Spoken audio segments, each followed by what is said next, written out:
जय हिंद साथियों, स्वागत है आप सबका आपके अपनी YouTube channel study smart IQ में। और मैं हूं आपका दोस्त सलीम और आज मैं आपके लिए लेकर आ चुका हूं RRB NTPC 2025 एग्जाम के लिए GS की क्लास, ठीक है, जिसमें हम प्रीवियस ईयर क्वेश्चंस डिस्कस करें। ठीक है, इसमें जो क्लास है इसकी 15th क्लास है। ठीक है, और ये जो प्रीवियस ईयर क्वेश्चन है तो ये सवा मैम पढ़ाती थी। ठीक है, सवा मैम पढ़ाती थी, लेकिन आज उनकी तबीयत खराब है जिसके कारण ये क्लास आज मैं ले रहा हूँ। ठीक है, तो अगर वीडियो पसंद आती है तो लाइक करें, शेयर करें, सब्सक्राइब करना ना भूलें। ठीक है, तो चलिए पहला क्वेश्चन लेते हैं बिना किसी देरी के। तो पहला क्वेश्चन है, भारत के निम्नलिखित में से किस वायसराय ने निर्वाचित स्थानीय सरकारी निकाय बनाने की पहल की थी। ठीक है, तो भारत का ऐसा कौन सा वायसराय है जिसने निर्वाचित स्थानीय सरकारी निकाय बनाने की पहल की थी। तो ये इसका राइट आंसर हो जाएगा, ये हो जाएगा लॉर्ड रिपन। ठीक है, वायसराय रिपन। अगर हम बात करें वायसराय रिपन की तो 1880 से लेकर 1884 तक जो है तो ये भारत का वायसराय रहा। और जो रिपन था, ठीक है, इसको भारत का अच्छा वायसराय भी कहा जाता है। ठीक है, भारत का अच्छा वायसराय भी इसको कहा जाता है। हम बात करते हैं रिपन के बारे में, तो इसने जो काम किए हैं, ठीक है, उन काम को हम बात करते हैं। जो रिपन है, ठीक है, तो इसने बर्नाकुलर, ठीक है, बर्नाक्यूलर प्रेस एक्ट जो था, ठीक है, बर्नाकुलर प्रेस एक्ट, इसको ख़त्म किया। ठीक है, इसको एक्ट को ख़त्म किया था कब? 1882 में। इसके अलावा स्थानीय निकाय की स्थापना की। ठीक है, स्थानीय स्वशासन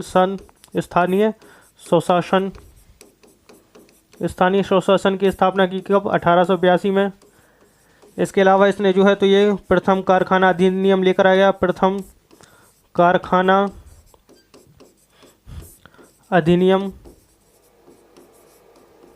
लेकर आया। ये कब आया था? यह आया था 1881 में आया था। तो ये जो प्रथम कारखाना अधिनियम था ये 1881 में आया रिपन के द्वारा। ठीक है, तो इसमें क्या था कि जो 7 साल से कम उम्र के बच्चे थे तो उन पर प्रतिबंध लगा दिया गया था।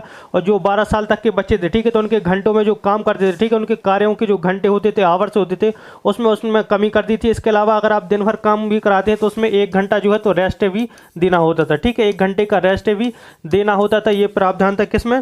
प्रथम कारखाना अधिनियम में। और इसके अलावा जो मशीनें, ठीक है, तो मशीनों में एक सुरक्षा लेवल भी लगाया जाना था ताकि जो मजदूर है, ठीक है, तो उनको किसी प्रकार की कोई हानि ना हो। ठीक है, तो ये कारखाना अधिनियम था 1881 में रिपन के द्वारा आया था। फिर इसके अलावा जो है तो एल्बर्ट बिल आया। ठीक है, एल्बर्ट बिल लेकर आया, एल्बर्ट बिल। एंड इसके अलावा जो है तो इसने हंटर आयोग की स्थापना की। ठीक है, हंटर आयोग की स्थापना की। हंटर आयोग की स्थापना की कब? 1882 में। तो हंटर आयोग जिसमें शिक्षा के लिए अवसर प्रदान करना था, ठीक है, शिक्षा में सुधार के लिए हंटर आयोग लेकर आया था वायसराय रिपन। ठीक है, तो ये है इस क्वेश्चन की जानकारी। चलिए अब नेक्स्ट क्वेश्चन लेते हैं। नेक्स्ट क्वेश्चन है, रॉबर्ट हुक ने डैश की खोज की थी। ठीक है, तो रॉबर्ट हुक ने किसकी खोज की थी? तो जो रॉबर्ट हुक थे तो इन्होंने कोशिका की खोज की थी। ठीक है, कोशिका की खोज की थी कब? इन्होंने 1665 में जो है तो इन्होंने कोशिका की खोज की थी। किसने? रॉबर्ट हुक ने। चलिए नेक्स्ट क्वेश्चन। नेक्स्ट है जापानी सम्राट अकीहितो। ठीक है, तो एक जापानी सम्राट थे अकीहितो द्वारा सिंहासन के त्याग के साथ जापान में नए शाही युग को डैश के रूप में जाना जाता है। तो जो जापानी सम्राट थे अकीहितो, ठीक है, तो इन्होंने जब सिंहासन का त्याग किया तो उसके बाद जो नया युग चालू हुआ, ठीक है, तो उस युग को किस रूप में जाना जाता है ये पूछा गया। तो इसका राइट आंसर हो जाएगा ऑप्शन ए। ठीक है, उस युग को रीवा के नाम से जाना जाता है। और रीवा जो कि एक मध्य प्रदेश का जिला है हमारे देश में। ठीक है, चलिए नेक्स्ट क्वेश्चन। 1920-22 में असहयोग आंदोलन का नेतृत्व किसने किया था? ठीक है, तो जो असहयोग आंदोलन हुआ था तो इसका पूछा जाता है कि ये स्टार्ट कब हुआ। ठीक है, तो जो असहयोग आंदोलन था ये 1 अगस्त 1920 को स्टार्ट किया गया था। किसके द्वारा? महात्मा गांधी के द्वारा। ठीक है, महात्मा गांधी के द्वारा जो है ये स्टार्ट किया गया था। तो इसका राइट आंसर क्या हो जाएगा? तो इसका राइट आंसर हो जाएगा महात्मा गांधी। ठीक है, तो महात्मा गांधी ने असहयोग आंदोलन का नेतृत्व किया था। ठीक है, तो ये 1 अगस्त 1920 को स्टार्ट हुआ था और 1922 में है इसको ख़त्म कर दिया गया था। तो क्या कारण था ये भी पूछा जाता है कि क्या कारण था जिसके कारण जो गांधी जी थे इन्होंने असहयोग आंदोलन को 1922 में ख़त्म कर दिया था। तो देखिए जो इसका जो रीज़न था, ठीक है, कारण क्या था इसको ख़त्म करने का, तो ये 1922 में, ठीक है, 1922 में 4 फरवरी को क्या हुआ था? 4 फरवरी को गोरखपुर के चौरी चौरा में, ठीक है, चौरी चौरा कांड हुआ था। चौरी चौरा कांड। और इस चौरी चौरा कांड में क्या हुआ था? इस चौरी चौरा कांड में जो भीड़ थी, ठीक है, वो बहुत ज़्यादा हिंसक हो गई थी जिसके कारण जो भीड़ ने है ना तो जेल था, ठीक है, थाना, तो वहाँ के थाने में है ना आग लगा दी थी जिसके कारण 22 पुलिसकर्मी एंड 3 जो नागरिक थे, ठीक है, 3 आम नागरिक आप कह सकते हैं, 3 आम नागरिक थे, तो ये इसमें मारे गए थे क्योंकि जो भीड़ थी तो वो उत्तेजित हो गई थी, गुस्से में आ गई थी, जिसके कारण उन्होंने सीधे सीधे थाने में आग लगा दी, जिसके कारण 22 पुलिसकर्मी मारे गए थे। तो इसी से नाराज होकर जो गांधी जी हैं, ठीक है, उन्होंने असहयोग आंदोलन को बंद कर दिया था। फिर हम बात करते हैं महात्मा गांधी की। तो जो महात्मा गांधी हैं ये 9 जनवरी 1915 को भारत आए थे, ठीक है, भारत आए कहाँ से? दक्षिण अफ्रीका से ये वापस आए थे, ठीक है, दक्षिण अफ्रीका से ये भारत वापस आए थे। और इसी दिन जो है तो अब हमारे देश में भारतीय प्रवासी दिवस मनाया जाता है। अब हम बात करते हैं आगे गांधी जी की। तो गांधी जी ने बहुत सारे कुछ जो है उन्होंने आंदोलन लिए। तो देखिए उनका जो सबसे पहला आंदोलन था ये 1917, ठीक है, 1917 का चंपारण आंदोलन। फिर 1918 में खेड़ा सत्याग्रह। ये सब जो चीज़ें मैं बता रहा हूँ ना तो ये इंपॉर्टेंट है क्योंकि एग्जाम में ऐसी चीज़ें पूछी जाती है, ठीक है। फिर 1919 में इन्होंने रोलेट सत्याग्रह, ठीक है, रोलेट एक्ट के खिलाफ रोलेट सत्याग्रह चलाया। 1920 में असहयोग आंदोलन, ठीक है, असहयोग आंदोलन। फिर इसके बाद हम और आगे बात करते हैं। फिर 1930 में इन्होंने जो है तो कौन सा ये चलाया? सविनय अवज्ञा आंदोलन, ठीक है, सविनय अवज्ञा आंदोलन चलाया महात्मा गांधी ने। फिर इसके अलावा 1942 में इन्होंने भारत छोड़ो आंदोलन का नेतृत्व किया, ठीक है, भारत छोड़ो आंदोलन इसका नेतृत्व किया, ठीक है, भारत छोड़ो आंदोलन इसका नेतृत्व किया। फिर इसके बाद हम बात करते हैं महात्मा गांधी। तो महात्मा गांधी ने कुछ पत्रिकाएं चलवाई, ठीक है, इनकी जो पत्रिकाएं हैं, ठीक है, पत्रिका, तो ये पत्रिका की अगर हम बात करते हैं ये है नवजीवन, यंग इंडिया, हरिजन, इंडियन ओपिनियन।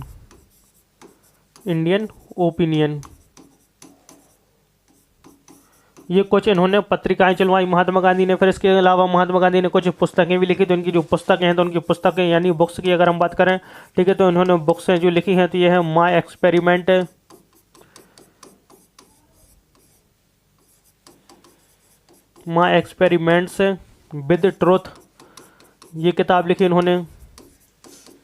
इसके अलावा गोखले, माय पॉलिटिकल गुरु किताब लिखी।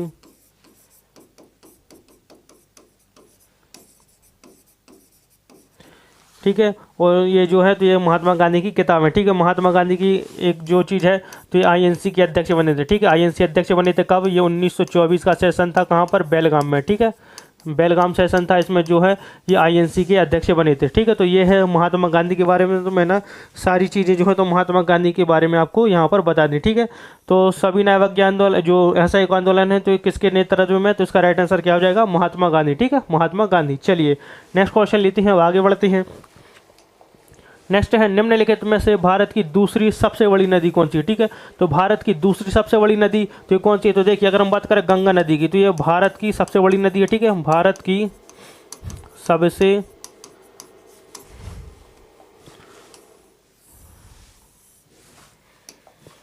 बड़ी नदी, ठीक है, भारत की सबसे बड़ी नदी कौन सी है? यह है गंगा नदी, जिसकी जो लेंथ है ये 2525 किलोमीटर, ठीक है, 2525 किलोमीटर है। अगर हम बात करें ब्रह्मपुत्र नदी की तो ये भारत की सबसे बड़ी नदी है, ठीक है, ये लंबी नदी है, माफ़ कीजिएगा, भारत की सबसे लंबी नदी, ठीक है, और भारत की सबसे बड़ी नदी, ठीक है, भारत की सबसे बड़ी नदी कौन सी? ब्रह्मपुत्र नदी। अगर पूछा जाए कि यहाँ पर माफ़ कीजिएगा यहाँ पर जो बड़ी नदी नहीं, यहाँ पर आंसर क्वेश्चन में होना था लंबी नदी, ठीक है, भारत की सबसे लंबी नदी यहाँ पर प्रीवियस ईयर में पूछा गया था, बड़ी नहीं, ठीक है। तो भारत की दूसरी सबसे लंबी नदी, तो पहली सबसे लंबी नदी तो गंगा नदी हो गई, फिर उसके बाद ब्रह्मपुत्र, तो भारत की सबसे बड़ी नदी है, फिर आंसर आता है इसका राइट आंसर गोदावरी, ठीक है। तो भारत की दूसरी सबसे लंबी नदी कौन सी? ये है गोदावरी नदी, ठीक है, और गोदावरी नदी जो है तो ये दक्षिण भारत एंड प्रायद्वीपीय भारत की सबसे लंबी नदी, ठीक है, की सबसे लंबी नदी, ठीक है। और ये कृष्णा नदी तो ये भारत की तीसरी सबसे लंबी नदी, ठीक है, भारत की तीसरी सबसे लंबी नदी, सबसे लंबी नदी है ये, ठीक है। तो आंसर यहाँ पर क्या हो जाएगा, गोदावरी हो जाएगी। यहाँ पर थोड़ी मिस्टेक हो गई थी बड़ी यहाँ पर, बल्कि जो क्वेश्चन था तो क्वेश्चन लंबी का पूछा गया था प्रीवियस ईयर में, ठीक है। तो यहाँ पर अब अगर हम बात करें गोदावरी नदी, तो इसका राइट आंसर हो गया। तो गोदावरी नदी ये कहाँ से निकलती है, तो ये निकलती है त्र्यंबकेश्वर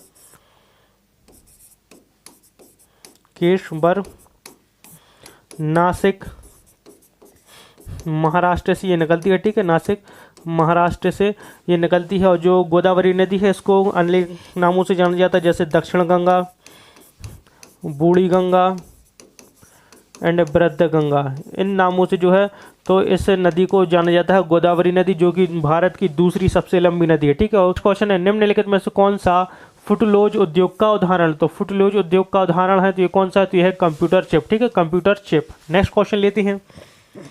नेक्स्ट क्वेश्चन है भारत ने अपने पहले परमाणु बम परीक्षण कब किया, ठीक है। तो पहला परमाणु बम परीक्षण तो ये कब हुआ था, तो देखिए पहला परमाणु बम परीक्षण जो हुआ था तो हुआ था 1974 में, 1974 में हुआ था भारत का पहला परमाणु बम परीक्षण, ठीक है। ये 1974 में कब, ये 18 मई 1974 में हुआ था, ठीक है, 18 मई 1974 में। और ये भी पूछा जाता है कि इसका कूट नाम क्या था, ठीक है, यानी ऑपरेशन कोड नेम क्या था, तो इसका जो कूट नाम था तो ये था स्माइलिंग बुद्धा, ठीक है, स्माइलिंग बुद्धा, ठीक है। स्माइलिंग बुद्धा जो है तो इसका कूट नाम था। इसके अलावा ये पूछा जाता है कि इसके टाइम पर प्रधानमंत्री कौन थी, तो प्रधानमंत्री थी हमारी इंदिरा गांधी, ठीक है, इंदिरा गांधी थी इस टाइम पर, इंदिरा गांधी। और जब भारत ने 18 मई 1974 को सफल परीक्षण कर लिया परमाणु बम का, तो ये 6वां देश बन गया, ठीक है। भारत जो है ये 6वां देश बना जिसके पास परमाणु शक्ति थी, ठीक है। फिर इसके बाद दूसरा परीक्षण कब हुआ, तो ये भी पूछा जाता है कि दूसरा परीक्षण, ठीक है, दूसरा अगर हम बात करें यहाँ देखिए दूसरा परमाणु परीक्षण, ठीक है। तो दूसरा परमाणु परीक्षण ये 2 दिन हुआ था, ठीक है, 11 मई एंड 13 मई को, ठीक है, 13 मई को हुआ था। ये 1998 में हुआ था, ठीक है, 1998 में। इसका जो कूट नाम था, ठीक है, कूट नाम, तो इसका कूट नाम जो था तो ये था ऑपरेशन शक्ति, ठीक है, ऑपरेशन शक्ति, या इसको कहते हैं पोखरण द्वितीय, ठीक है, पोखरण सेकंड है, ये इसका नाम था, ठीक है। तो ये जब इसके टाइम पर प्रधानमंत्री कौन थे, तो इसके टाइम पर जो प्रधानमंत्री थे, ठीक है, प्राइम मिनिस्टर कौन थे, तो ये थे अटल बिहारी वाजपेयी, ठीक है, अटल बिहारी वाजपेयी, ठीक है, ये थे प्राइम मिनिस्टर इस टाइम पर 1998 में जब दूसरा परीक्षण हुआ, ठीक है। और ये जो दोनों परीक्षण हुए हैं, ठीक है, पहला 1974 में, दूसरा 1998 में, ठीक है, ये कहाँ पर हुए, ये दोनों हुए थे पोखरण में, ठीक है, पोखरण राजस्थान में। और परमाणु परीक्षण के ऊपर आपको पता होगा एक फिल्म भी बनी है, ठीक है। तो उस फिल्म का नाम आप बताएंगे, क्योंकि ये जिसमें जो जॉन इब्राहिम है, जॉन सीना नहीं, ठीक है, जॉन इब्राहिम जो है तो इन्होंने उसमें काम किया, ठीक है, जिसमें जो हमारा परमाणु परीक्षण है, ठीक है, उसके ऊपर ये एक फिल्म बनी है। तो ये है परमाणु बम परीक्षण के बारे में, ठीक है। तो आप इसको नोट जरूर करेंगे जो चीज़ें मैं आपको यहाँ बता रहा हूँ। तो नेक्स्ट क्वेश्चन, निम्नलिखित में से किस रक्त समूह वाले लोगों को सार्वभौमिक प्राप्तकर्ता माना जाता है, तो यानी ऐसा कौन सा रक्त समूह वाले लोग हैं जो हैं तो किसी का भी जो रक्त है ये ले सकते हैं और दे सकते हैं, तो ये सार्वभौमिक प्राप्तकर्ता तो ये माने जाते हैं AB+, ठीक है। तो AB+ जिसका भी ब्लड ग्रुप होता है, ठीक है, AB+, तो ये प्राप्त किसी का भी सार्वभौमिक प्राप्तकर्ता उनको माना जाता है, तो किसी का भी प्राप्त कर सकते हैं। नेक्स्ट क्वेश्चन, लॉर्ड इरविन को, ठीक है, लॉर्ड इरविन, बहुत ही अच्छा क्वेश्चन है कि लॉर्ड इरविन को लिखे अपने पत्र में महात्मा गांधी ने कितनी मांगे की, जिनमें से कुछ पर सहमति बन गई और उन्हें गांधी इरविन समझौते के रूप में जाना जाने लगा। तो देखिए जो गांधी इरविन समझौता हुआ था ये हुआ था 5 मार्च 1931 को हुआ था, ठीक है। और ये पूछा ये है कि इसमें जो इरविन समझौता इसमें कितनी मांगे थी, ठीक है, तो इसमें जो मांगे थी तो ये 11 मांगे थी, ठीक, ऑप्शन डी इसका राइट आंसर हो जाएगा, इसमें 11 मांगे थी। अब देखिए 11 मांगे इसमें क्या क्या थी, जैसे कि इरविन ने मांग की थी इसमें कि जो कांग्रेस है और महात्मा गांधी है ये दूसरे राउंड टेबल कॉन्फ्रेंस यानी दूसरे गोलमेज सम्मेलन में भाग ले। इसके अलावा इन्होंने ये भी कहा था कि जो गांधी जी का सविनय अवज्ञा आंदोलन है जो 1930 में स्टार्ट हुआ था, ठीक है, तो इसको इनको बंद करना होगा। इसके अलावा अगर मैं महात्मा गांधी की बात करूं तो महात्मा गांधी ने इसमें कहा था कि जो नमक पर जो कर लगाया गया है इसको ख़त्म किया जाए। इसके अलावा जो दोषी हैं, ठीक है, यानी जिन्होंने गंभीर अपराध किए हैं, उसके अलावा जो छोटे मोटे जो अपराधी हैं, ठीक है, तो उनको भी रिहा किया जाए, ये कुछ मांगे थी, ठीक है। टोटल उसमें 11 मांगे थी। तो ये गांधी इरविन समझौता हुआ था 5 मार्च 1931 को, ये डेट आप याद रखेंगे, ठीक है। और जिसके कारण गांधी जी ने और कांग्रेस ने 1931 के दूसरे गोलमेज सम्मेलन में भाग लिया था, ठीक है, जो कि लंदन में हुआ था। नेक्स्ट क्वेश्चन, चूने के पानी का रासायनिक सूत्र, ठीक है, तो केमिकल फॉर्मूला ऑफ, ठीक है, तो चूने के पानी का रासायनिक सूत्र पूछा गया तो ये है CaOH2, ठीक है, CaOH2 जो है तो ये केमिकल फॉर्मूला है किसका, चूने का।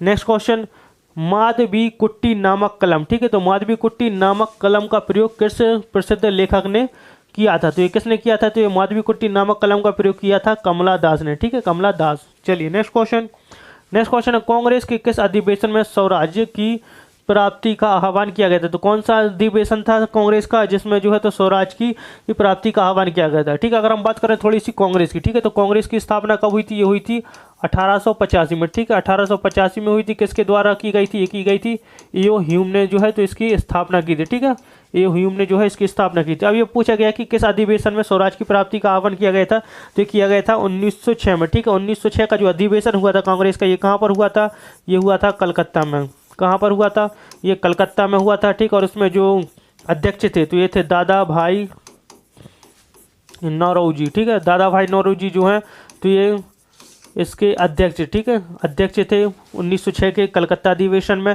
अगर हम बात करें दादा भाई नौरोजी की तो उनको grand old man of India कहते हैं, ठीक है, grand old man of India इनको कहा जाता है, ठीक है, दादा भाई नौरोजी को। दादा भाई नौरोजी जो हैं तो ये आईएनसी के दूसरे अध्यक्ष थे, ठीक है, आईएनसी के दूसरे अध्यक्ष बने थे। कब बने थे, ये 1886 में बने थे, जो कि कहाँ पर, कलकत्ता में हुआ था ये वाला सेशन, ठीक है, और ये पहले पारसी अध्यक्ष, ठीक है, पहले पारसी अध्यक्ष भी थे ये, ठीक है, पहले पारसी अध्यक्ष भी थे 1886 में कलकत्ता में बने। तो जो दादा भाई नौरोजी हैं इन्होंने 3 बार आईएनसी की अध्यक्षता की। कब कब, तो देखिए, एक तो पहला इन्होंने 1886 में की थी, ठीक है, कलकत्ता अधिवेशन में। फिर इसके अलावा इन्होंने 1893 में अध्यक्षता की लाहौर अधिवेशन में, और इसके अलावा 1906 में की थी, ठीक है, जिसमें स्वराज प्राप्ति का आह्वान किया गया था। तो 1906 का जो कलकत्ता हुआ था ये कलकत्ता में हुआ था। कहाँ पर, कलकत्ता में ये हुआ था, ठीक है। चलिए नेक्स्ट क्वेश्चन लेते हैं हम। नेक्स्ट क्वेश्चन है, द्वितीय विश्व युद्ध से प्रभावित देशों में बच्चों और माता को आपातकालीन भोजन और स्वास्थ्य देखभाल प्रदान करने के लिए संयुक्त राष्ट्र द्वारा कौन सी एजेंसी बनाई गई थी, तो संयुक्त राष्ट्र के द्वारा द्वितीय विश्व युद्ध के बाद बनाई गई थी। कौन सी बनाई गई थी, तो ये जो एजेंसी बनाई गई थी तो ये है UNICF, ठीक है, जिसका फुल फॉर्म होता है यूनाइटेड नेशंस चिल्ड्रंस फंड, ठीक है, ये है इसका फुल फॉर्म है। और इसकी जो स्थापना हुई थी ये 1946 में हुई थी। इसका हेडक्वार्टर जो है तो ये है न्यूयॉर्क, USA में जो है ये इसका हेडक्वार्टर है। और इसकी जो है तो ये बनाई गई थी संयुक्त राष्ट्र के द्वारा एजेंसी, ठीक है, द्वितीय विश्व युद्ध के बाद। फिर हम बात करते हैं यूनेस्को की, तो यूनेस्को की जो स्थापना हुई थी ये 1945 में हुई थी, ठीक है। इसका हेडक्वार्टर है पेरिस, फ्रांस में, पेरिस फ्रांस में। और जो यूनेस्को का फुल फॉर्म होता है ये होता है यूनाइटेड नेशंस से, देखिए यहाँ पर लिख देता हूँ, यूनाइटेड नेशंस से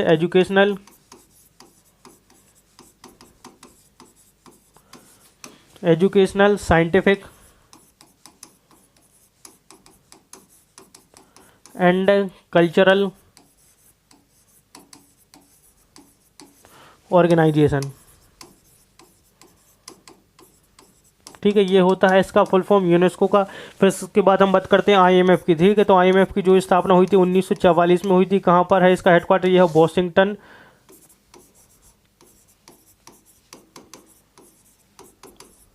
DC, ठीक है, वॉशिंगटन DC USA में इसका हेडक्वार्टर है। और इसकी स्थापना 1944 में हुई थी। इसका फुल फॉर्म क्या होता है, तो ये होता है इंटरनेशनल मॉनिटरी फंड, ठीक है, इंटरनेशनल मॉनिटरी फंड है, मॉनिटरी फंड, ठीक है, ये होता है इसका फुल फॉर्म। फिर इसके बाद हम बात करते हैं वर्ल्ड हेल्थ ऑर्गेनाइजेशन, ठीक है, वर्ल्ड हेल्थ ऑर्गेनाइजेशन, ठीक है, तो इसका फुल फॉर्म होता है WHO का वर्ल्ड हेल्थ ऑर्गेनाइजेशन। इसकी स्थापना हुई थी 1948 में, ठीक है, 1948 में। इसका जो हेडक्वार्टर है ये जेनेवा स्विट्जरलैंड में है,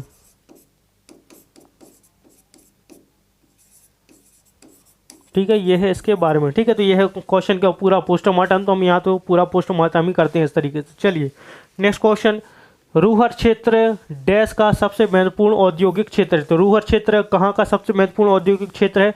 तो ये है जर्मनी का। ठीक है, ऑप्शन ए। तो रूहर क्षेत्र जो है तो ये जर्मनी का सबसे महत्वपूर्ण औद्योगिक क्षेत्र है। नेक्स्ट क्वेश्चन लेते हैं। नेक्स्ट है, धनात्मक आवेश आयन को डैश कहा जाता है। तो धनात्मक आवेश आयन को जो कहा जाता है तो ये कहा जाता है धनायन। ठीक है, धनायन। नेक्स्ट क्वेश्चन, निम्नलिखित में से कौन सा कार्बन का एक अपर रूपी? ठीक है, तो कार्बन का एक अपर रूपी है तो ये है हीरा। ठीक है, डायमंड जो है तो ये कार्बन का अपर रूपी है।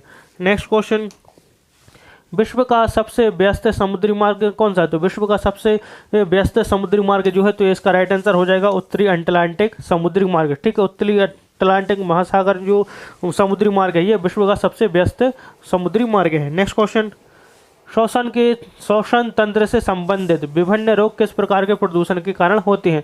तो श्वसन यानी सांस लेने में जो परेशानी होती है तो किस रोग के कारण, किस प्रदूषण के कारण होती है? तो ये होती है वायु प्रदूषण। ठीक है, वायु प्रदूषण, जैसा कि आपने देखा हो कि दिल्ली में कितना ज़्यादा प्रदूषण है। ठीक है, और जिसके कारण जो है तो हमें श्वसन तंत्र यानी सांस लेने में, फेफड़ों में तकलीफ होती है। ठीक है, अगर वो आप लेते हैं तो उसमें तकलीफ होगी, जिससे आपको कई बीमारियां भी होती हैं, जैसे टीबी बीमारी भी हो जाती है, सांस लेने में परेशानी भी होती है।